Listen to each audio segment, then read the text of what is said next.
Napi yang nggak suka kerja, senangnya di kamar, pasti ada apa-apa di kamar, bongkar aja kamarnya kan. Napi itu harus di luar. Kalau dia di dalam terus dia jadi penjahat nanti. Kalau tingkat pengangguran tinggi, pasti kejahatan juga tinggi kan. Di lapas juga ya sama seperti itu. Kalau napinya nganggur semua ya pasti banyak kejahatan juga. Saya punya kebiasaannya seperti itu. Apa yang sudah ada harus kita pertahankan, kalau bisa kita kembangkan. Ke lapas itu seharusnya tidak hanya tahu dalam tembok kotak ini aja. Besar harapan kita ya, masyarakat bisa menerima baik itu mantan warga binaan yang lepas dari sini ataupun mungkin produk-produk yang kita hasilkan ya dari kegiatan-kegiatan dari warga binaan.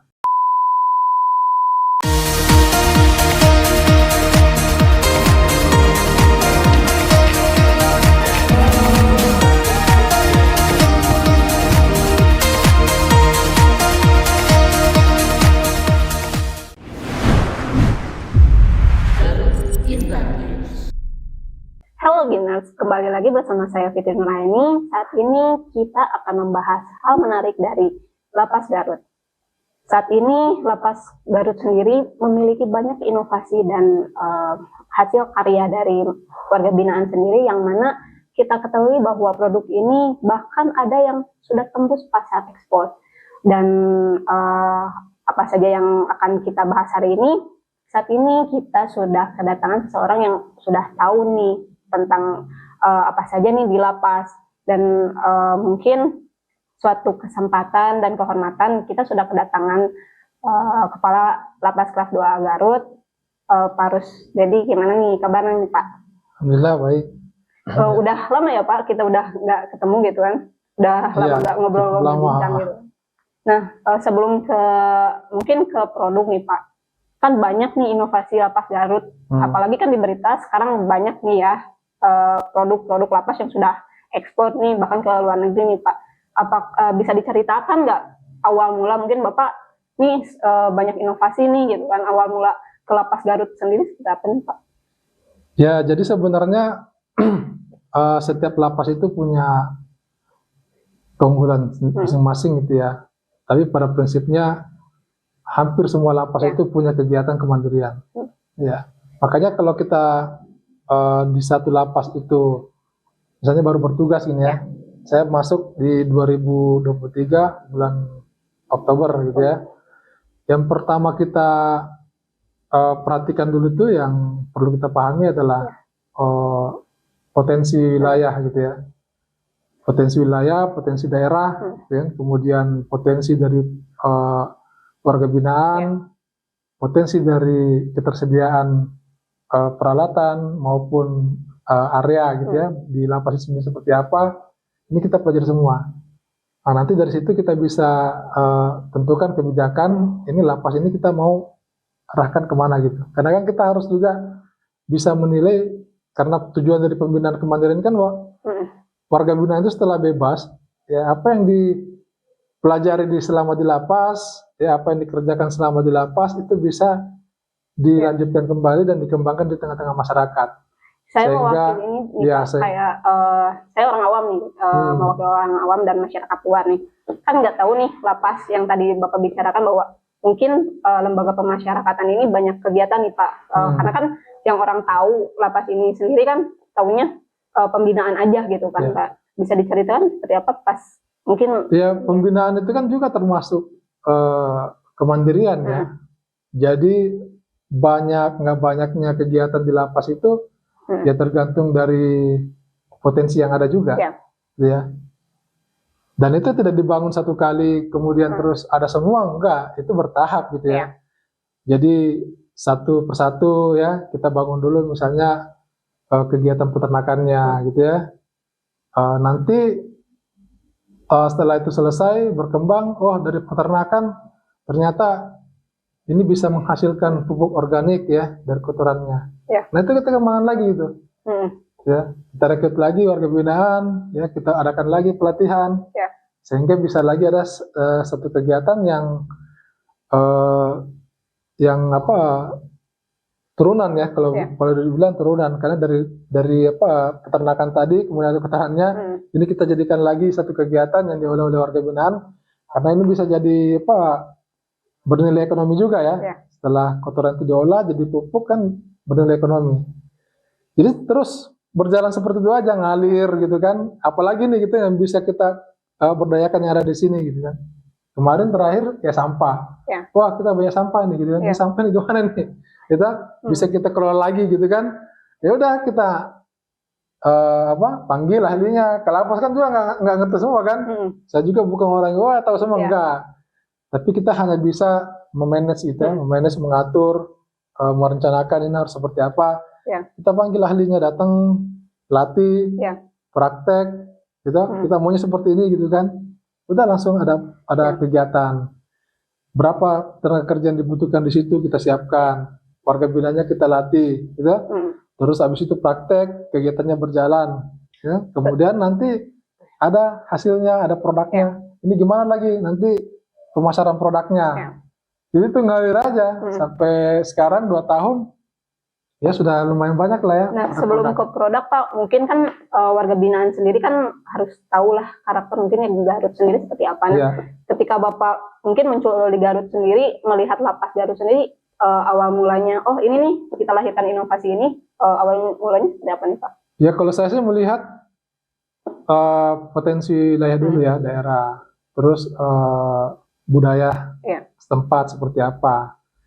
Kita di Garut ini yang terkenalkan banyak gitu ya, ada domba Garut, ada dodol Garut, ada makanan, ada burayot, pakaiannya ada apa?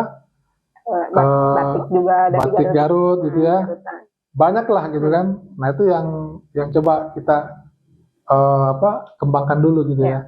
Alhamdulillah kita sudah ada kan peternakan domba. Kenapa itu kita kembangkan? Karena memang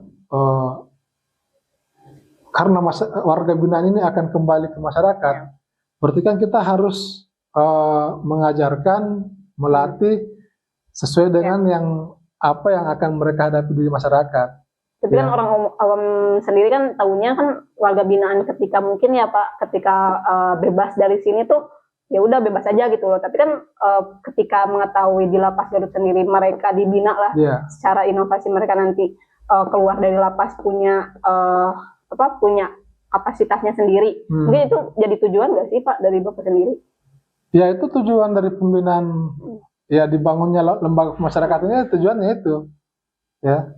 Oh jadi mereka karena terjadinya kejahatan di tengah masyarakat itu kan karena adanya secara teori ya, yang kami pelajari ya terjadi keretakan hubungan antara warga binaan ini dengan masyarakat. Entah itu karena sikapnya dia, entah itu karena perbuatannya dia, minum, mabuk, mengganggu masyarakat, akhirnya masuk penjara, kan? Ngambil barang masyarakat yang masuk penjara, itu kan terjadi keretakan gitu ya, hubungan. Nah, masuk ke lapas itu, ini diperbaiki nih, lu nanti jangan mabuk lagi di luar, lu sikapnya harus bagus, lu nggak boleh ngambil barang orang, gitu.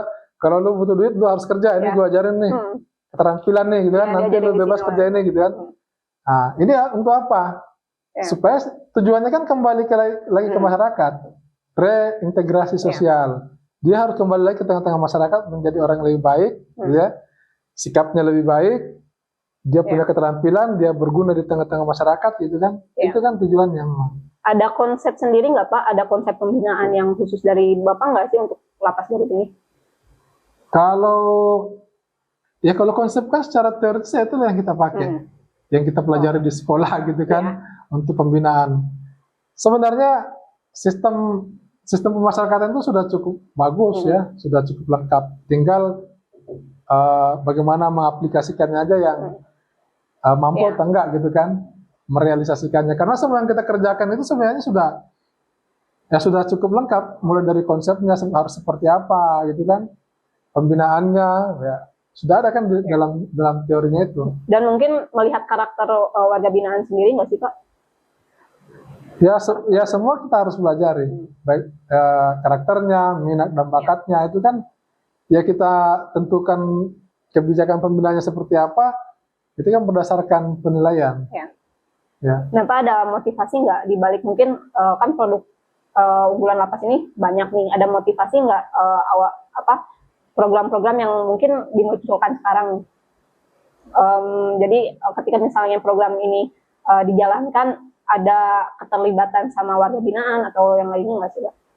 Ya semua harus terlibat karena memang tujuan kita kan bagaimana kegiatan itu sebagai wahana untuk pembinaan narapidana. Ya. Jadi narapidana itu wajib terlibat memang karena kan tujuannya membina mereka. Ya. Kalau nggak ada narapidananya ngapain kita buat kegiatan gitu kan? Ada tanggapan nggak sih, Pak? Mereka mungkin sebelum ada dikasih nih kan kegiatan-kegiatan menghasilkan produk sebelum dan sebelum itu gitu. Ya pada prinsipnya narapidana itu pasti senang lah kalau dikasih pekerjaan, ya, dikasih pekerjaan, dikasih kegiatan, itu pasti senang gitu. Ya. Dan pasti saya bisa pastikan juga mereka rajin kerja. Dan semangat juga mungkin ya, Pak? Pasti semangat. Ya kalau misalnya ada yang malas-malasan gitu kan, berarti ada faktor lain. Ya, mungkin dia lebih senang di kamar. Ya. Kalau lebih senang di kamar, berarti dia kalau senang di kamar kan berarti dia punya mainan di kamar gitu. Gitu. Kalau saya yang senang di kamar, bongkar aja kamarnya gitu kan. Udah pasti itu teorinya seperti itu. Nggak mungkin orang mau dalam satu ruangan itu kan senang di situ aja gitu kan. Kalau tidak ada pekerjaan. Mungkin ada apa nih di dalam kamar kalau pasti kan kalau kita ada dalam ruangan, gua aja dalam ruangannya bosan kalau nggak ngapa-ngapain kan. Iya. Jadi rumusnya gitu aja. Napi yang nggak suka kerja, senangnya di kamar, pasti ada apa-apa di kamar, bongkar aja kamarnya kan. Nah, seperti itu. Nah, Pak, sejauh mana mungkin keterlibatan warga binaan sendiri dalam mungkin menghasilkan produk ini sampai ke pemasaran atau seperti apa nih, Pak? Warga binaan itu wajib terlibat dalam proses produksi gitu ya. Produksi, kemudian pengemasan, sampai dengan siap jual gitu ya. Kalau terkait dengan pemasaran, sekarang kita masih dengan pihak ketiga. Tapi ke depan harapan kita juga mulai dari proses sampai dengan akhir itu, bahkan sampai dengan pengelolaan keuangan itu dengan warga binaan. Jadi memang kita ajarkan benar-benar berwirausaha, benar-benar mandiri gitu ya. Mereka ngelola sendiri usahanya, memasarkan sendiri, hasilnya buat mereka juga. Punten nih Pak, apakah ada mungkin kayak reward sendiri atau insentif sendiri nggak mungkin buat warga binaan yang terjun ke sana? Warga binaan itu yang kerja jadi diberikan gaji, upah sesuai dengan volume kerjanya. Jadi mungkin ketika mereka keluar udah nggak bingung lagi nih gitu kan? Harusnya, iya. Kalau dia bisa, ya memang kita wajibkan untuk menabung ya. Kalau dia bisa mengumpulkan hasil selama di dalam, ditabung dan dia tidak boros, harusnya pulang dia punya modal. Apalagi mereka yang tidak kalau ke anaknya datang, keluarganya datang, dia bisa ngasih jajan ini buat jajan di sekolah gitu. Apalagi mereka yang punya keluarga, sudah berkeluarga lah ya Pak. Jadi ketika keluar dari sini mereka udah nggak bingung lah gitu kan. Iya, harusnya dia bisa bawa modal pulang. Dan kan ketika mungkin yang banyak dimunculkan nih di lapas-lapas sendiri, ketika bebas kan mereka takutnya bingung gitu loh. Ketika kan kalau di sini bingung. Kalau di lapas Garut harusnya nggak bingung lagi nantinya, setelah bebas dia sudah nggak bingung. Karena mungkin sudah banyak kegiatan nih Pak. Kan bisa kita lihat nih di depan kita kan ada contoh produk nih dari lapas sendiri. Bisa ceritain satu persatu nggak sih Pak? Ini kalau gue ceritain banyak ini. Ini kopi ya, ini kopi ini. Sebenarnya varian produknya ada beberapa macam ya. Ada kopi saset itu namanya Pas Kopi. Tapi ini kopi premium ya yang kopi stamina. Jadi dia ada campuran rempahnya gitu ya, kopi stamina. Nah, kopi sasetnya itu rencana kita akan pasarkan ke seluruh lapas. Ya, jadi kita akan produksi besar-besaran karena untuk lapas Garut aja sudah cukup tinggi permintaannya gitu ya, untuk internal kita ya. Kalau yang ini pupuk dari kotoran domba ya. Ya, jadi kotoran domba, kita kan ada peternakan gitu kan. Nah, kita ajarkan warga binaan untuk mengolah limbahnya, kotorannya. Ya, selain mungkin peternakannya ya Pak. Iya, jadi ada yang ngolah peternakannya, nanti kotorannya ini ada yang ngolah lagi gitu ya. Jadilah pupuk organik. Ya, kalau ini Pupuk cair ya, POC. Ya. Ini dari limbah dapur juga.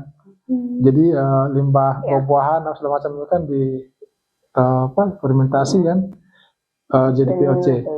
Dan mungkin ini hasil dari warga binaan juga Pak. Iya semua ini warga binaan nih. Batik ini juga ini warga binaan. Kita batik ini baru sekitar 2-3 bulan lalu lah. Ya kita kerjasama dengan pengrajin di luar, kita buat pelatihan. Sekarang sudah ya masih latihan terus lah anak-anak itu. Dan mungkin dari latihan juga kan lahir keterampilan ya Pak. Ketika mungkin mereka punya keterampilan. Oh iya, semua itu kan tergantung jam terbang. Ya. Ya, semakin lama dia menekuni kegiatan itu pasti dia semakin ahli. Dan Pak, ketika mungkin produk-produk ini udah bingung nggak sih untuk pemasaran, mungkin untuk udah jadi ini kemanakan gitu loh. Kalau kami itu nggak pernah bingung untuk ke pemasaran, karena yang kami produksi itu semua by order. Gitu. Iya. Dan jadi kita usahakan itu by order. Kalaupun ada yang kita ini hanya untuk display aja. Mungkin kalau ada tamu kan lihat produknya apa gitu kan ya kita ada kelihatan itu. Tapi sebenarnya yang kita produksi itu ya by order. Orang pesan 1000 unit ya kita produksi 1000 kita kirim gitu. Ada produk yang sekarang lagi dikembangkan nggak Pak selain mungkin produk-produk ini? Yang sekarang kita kembangkan yang sudah berjalan sih tahu ya, pabrik tahu tempe kita sudah sekitar 1 bulan lalu lah sudah mulai jalan. Kemudian sekarang ini kita lagi pengembangan kapasitas produksi untuk pengolahan sampah. Ya. Jadi sekarang kita sudah mulai mengambil sampah-sampah dari MBG, dapur-dapur MBG ya di luar kita sampahnya itu kita ambil kita olah di dalam. Karena kapasitasnya kan udah naik nih. Ya. Kita sampai 1 ton per hari. Berarti Pak selain mungkin yang sirkulasi di Lapas Garut sendiri, Lapas juga keluar juga. Kita ngambil sampah juga ya. Kita dari MBG terutama yang ada di luar sampahnya kita angkut ke Lapas. Jadi kalau dulu Lapas buang sampah keluar, sekarang sampah di luar kita masukin ke dalam. Jadi kebalik nih Pak. Ya. Dan mungkin Pak ada nggak sisi dari kemanusiaan dari warga binaan sendiri ketika mungkin ketika ada kegiatan seperti ini dan sebelum ada kegiatan ada sisi kemanusiaan nggak sih? Hanya sisi kemanusiaan. Jadi kayak misalnya ada inovasi nggak sih? Mungkin mereka jadi aware terhadap lingkungan ketika. Oh iya sangat kelihatan sekali ya. Sama dengan di luar lah. Kalau tingkat pengangguran tinggi, pasti kejahatan juga tinggi ya. Yeah. Di Lapas juga ya sama seperti itu. Kalau napinya nganggur semua ya pasti banyak kejahatan juga. Berarti sisi ekonomi juga. Tapi kalau kerja semua ya pasti happy semua kan. Iya. Karena mungkin mereka tahu bahwa di Lapas ini kan tahunya dibina aja gitu kan. Ketika mungkin mereka punya keterampilan kan keluar nggak bingung nih Pak ya. Iya. Nah Pak apakah produk-produk ini ada produk kayak misalnya yang baru seperti peternakan itu udah lama atau baru? Jadi hampir semua kegiatan kita itu memang berkelanjutan ya. Jadi nggak semua juga baru dibangun enggak. Ya. Jadi ada banyak kegiatan juga yang kita lanjutkan dari para pendahulu kita ya, senior-senior yang sudah jadi Kalapas duluan itu kan. Saya punya kebiasaannya seperti itu. Apa yang sudah ada harus kita pertahankan, kalau bisa kita kembangkan. Ya. Nah, Pak kan ini ada produk yang mungkin udah mendunia nih dan udah tembus nih pasar ekspor. Apakah gimana sih awal mula Bapak bisa tembus gitu kan? Karena kan mungkin susah nih kalau misalnya bisa keluar kayak gini. Ya, jadi sebenarnya itu kan bagaimana kita membentuk jejaring aja. Ya. Jadi Kalapas itu seharusnya tidak hanya tahu dalam tembok kotak ini aja. Ya. Kalau saya udah urusan dalam itu urusan lapis 2 lah gitu kan. KPLP kasih gitu kan. Kalau saya sudah lebih banyak untuk bagaimana saya membangun jejaring di luar gitu ya, untuk pengembangan. Ekspor ini juga bisa ekspor juga ya, karena kita ada hubungan baik dengan teman-teman pengusaha yang ada di luar. Ya. Dan itu Pak produk yang ekspor produk apa aja nih? Kita baru dari produk turunan kelapa aja. Ya, ke depan kita lagi penjajakan untuk ekspor kopi. Oh iya. Dan mungkin sekarang kopi lagi tren mungkin ya? Ya.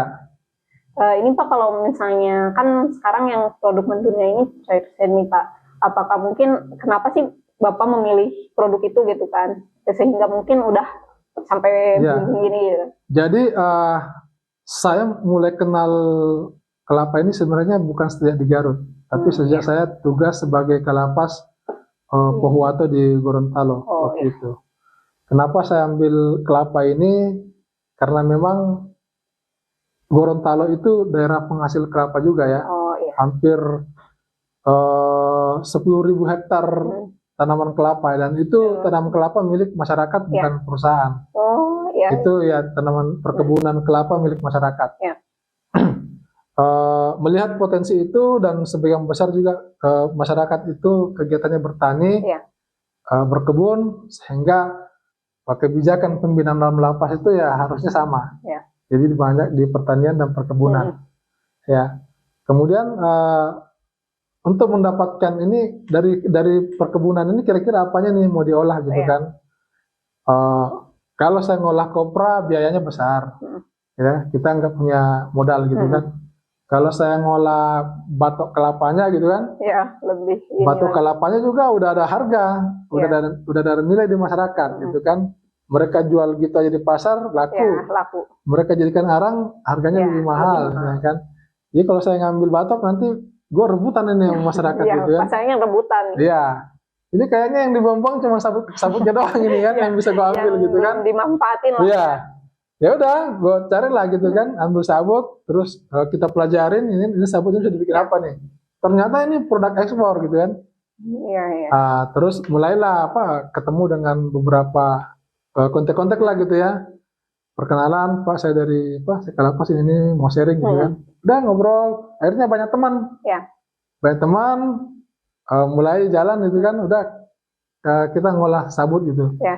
Alhamdulillah waktu itu berjalan, kemudian saya laporkan ke pimpinan, terus ditanggapin, kita dikasih anggaran ya untuk beli mesin, untuk bangun pabriknya.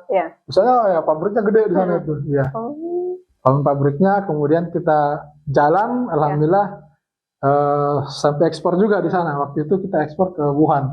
Tapi yang kita ekspor waktu itu baru raw material aja.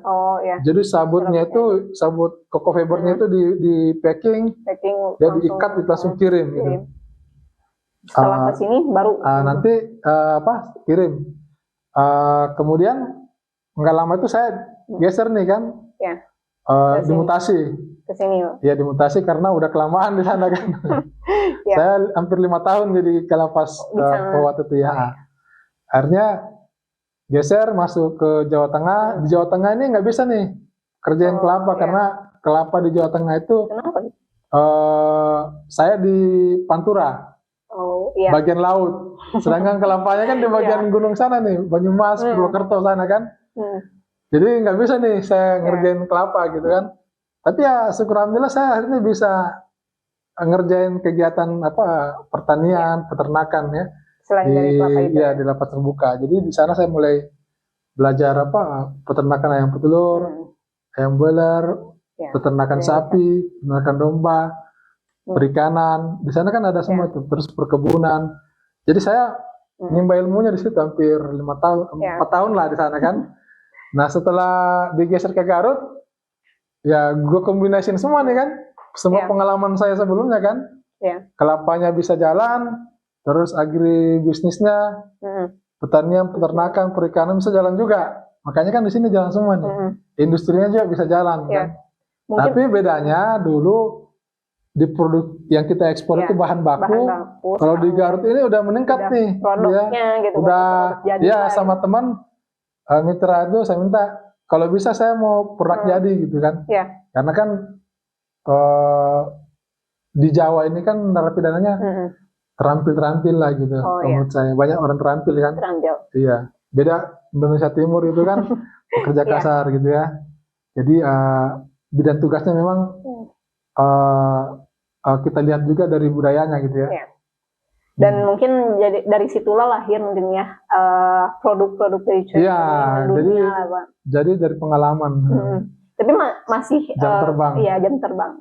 Dan keterampilan di sini lebih bagus ya Pak, warga binaannya dibanding yang lain. Kalau Plus minus sih, ya kalau di waktu saya di Indonesia Timur itu ya warga binaannya memang ya terampil di Ya. bidang lain.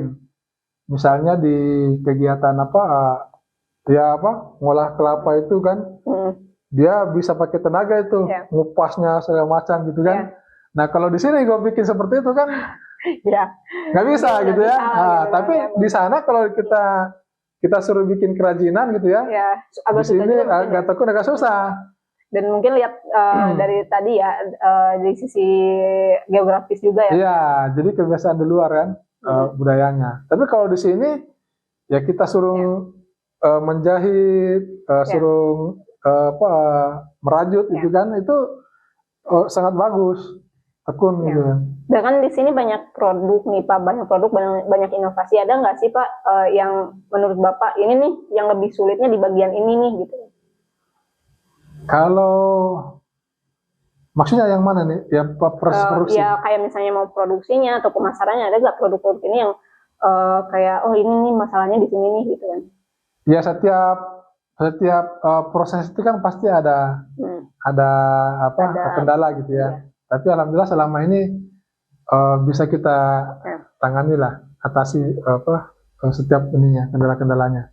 Tapi pasti ada itu. Kalau dihitung-hitung ada berapa produk Bapak sekarang?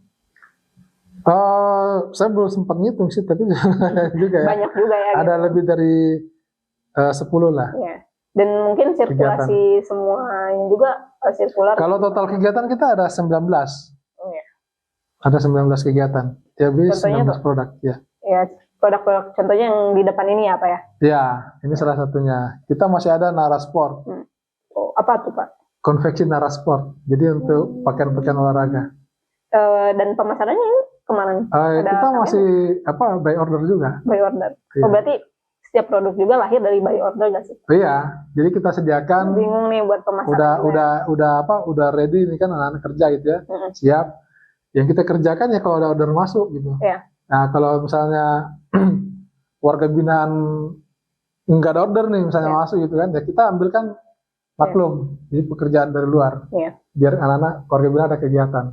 Izin nih Pak, kan mungkin pandangan mereka tentang warga binaan agak ini ya, ada nggak sih Pak pesan mungkin warga binaan ini nggak seperti orang bayangkan nih gitu kan, ada nggak sih Pak pesan?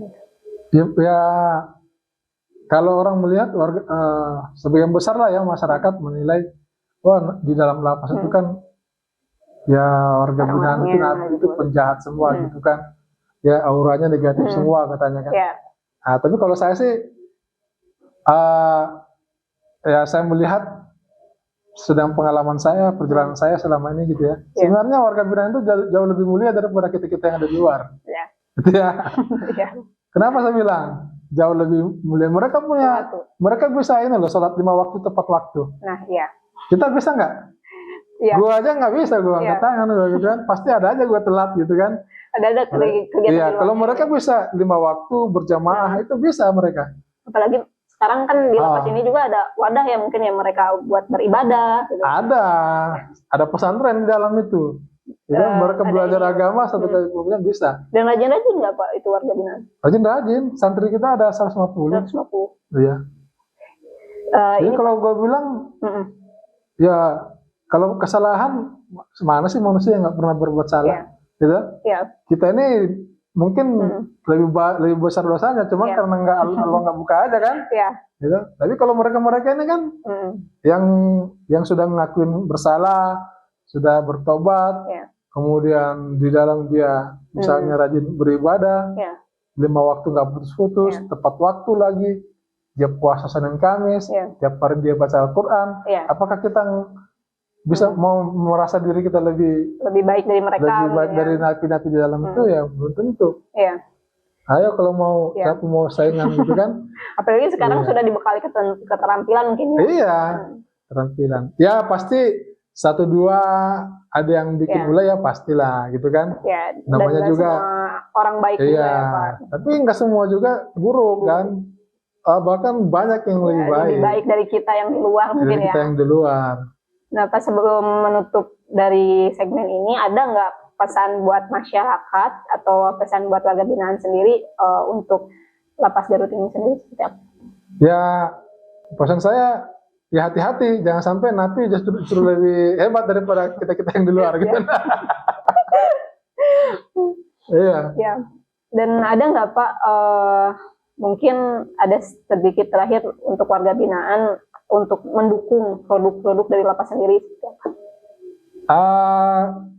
Besar harapan kita ya, masyarakat bisa menerima baik itu mantan warga binaan yang lepas dari sini ataupun mungkin produk-produk yang kita hasilkan ya dari kegiatan-kegiatan dari warga binaan. Karena ke depan juga kita akan bangun galeri UMKM yang di depan lapas ya. Jadi semua produk-produk kita akan pasarkan di sana. Masyarakat yang mau melihat, mau beli, nggak perlu masuk ke dalam lapas ya. Kalau masuknya kadang-kadang kan ngeri nih, takut juga masuk ke dalam gitu ya. Nah ini kita serahkan di luar gitu ya. Nanti juga kita akan banyak terlibat dengan pameran-pameran gitu ya. Mohon dukungannya, mohon supportnya ya supaya ini bisa berjalan baik. Kemudian di Lapas Garut itu ada banyak warga binaan yang bekerja di luar, jadi masyarakat jangan kaget gitu ya. Oh kok ada napi di luar gitu kan? Ya, napi itu harus di luar. Kalau dia di dalam terus dia jadi penjahat nanti.